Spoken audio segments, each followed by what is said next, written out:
नमस्कार, विंध्या टाइम्स में आपका स्वागत है और आपके साथ में आशुतोष तिवारी। रीवा में पुलिस कप्तान नवनीत भसीन के द्वारा कमान संभालने के बाद पुलिसिया कार्यवाही ने जोर पकड़ ली है। अवैध हथियार साथ में रखने वाले को पुलिस ढूंढ ढूंढ कर पकड़ रही है, लेकिन रीवा में अभी तक जितने भी गोलीकांड की वारदात हुई है उन्हें देखते हुए यह कहना गलत नहीं होगा कि रीवा की गलियों में अब तमंचे पर डिस्को आम बात हो गई है।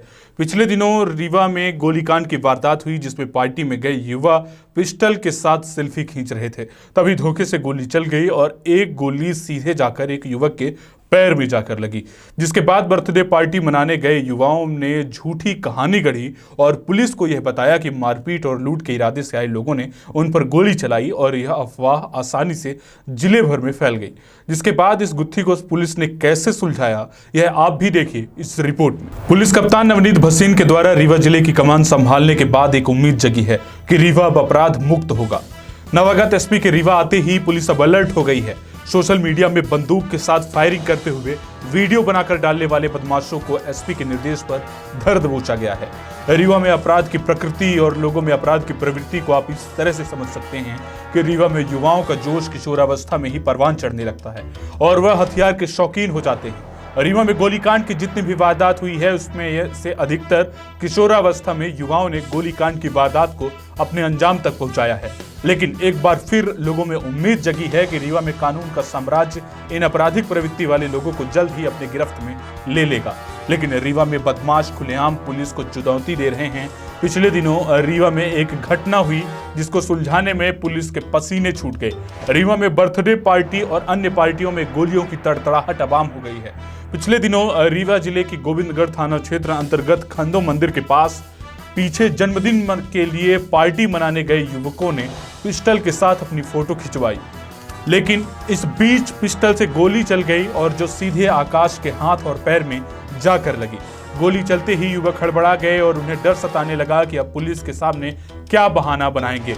इसके बाद युवकों ने झूठी कहानी गढ़ी और पुलिस को किसी व्यक्ति के द्वारा गोली मारने की बात कही और घटना को लूट का रूप देने की नियत से योजना बनाई और लूट करने वालों के द्वारा गोली मारने की अफवाह फैला दी गई। यह अफवाह रीवा जिले में आग की तरह फैल गई। रीवा पुलिस अलर्ट मोड पर आ गई। बर्थडे पार्टी में शामिल इन युवाओं ने अफवाह फैलाकर रीवा पुलिस को सकते में डाल दिया। जैसे जैसे गोविंदगढ़ थाना क्षेत्र अंतर्गत लूटपाट के इरादे से गोली मारने की घटना फैली तो पुलिस प्रशासन भी के हाथ पांव फूल गए। आनन फानन में मौके पर पहुंची पुलिस ने जांच पड़ताल की तो घटना झूठी निकली। गोली में घायल युवक को उपचार के लिए अस्पताल में भर्ती कराया गया, जबकि उसके साथ ही पूछताछ की गई। इतना ही नहीं, आरोपी से पिस्टल बरामद भी कर ली गई। पहले तो जिले में लगातार हो रही लूटपाट की घटनाओं को देखते हुए पुलिस को भी भरोसा हो गया कि पुलिस ने घेराबंदी की, लेकिन जब घटना स्थल पर पुलिस पहुंची तो उसके भी होश उड़ गए और मामला संदिग्ध नजर आया। इसके बाद जाकर पुलिस ने इस मामले की गुत्थी सुलझाई। सबसे बड़ी चौंकाने वाली बात यह है कि जिले में लगातार अवैध असलहे कहां से पहुंच रहे हैं। कार्यवाही के बाद पुलिस अवैध हथियार तो जब्त कर लेती है, लेकिन इसके तह तक पहुंचने का प्रयास शायद नहीं करती। यही वजह है कि लोगों तक आसानी से हथियार पहुंच जाते हैं। अभी भी रीवा के लिए यह बड़ा सवाल है कि यह अवैध हथियार की सप्लाई कौन कर रहा है और नाबालिग से लेकर बड़े अपराधियों तक हथियार आसानी से कैसे पहुंच रहा है। जिले में अवैध हथियारों का कारोबार जोरों पर है।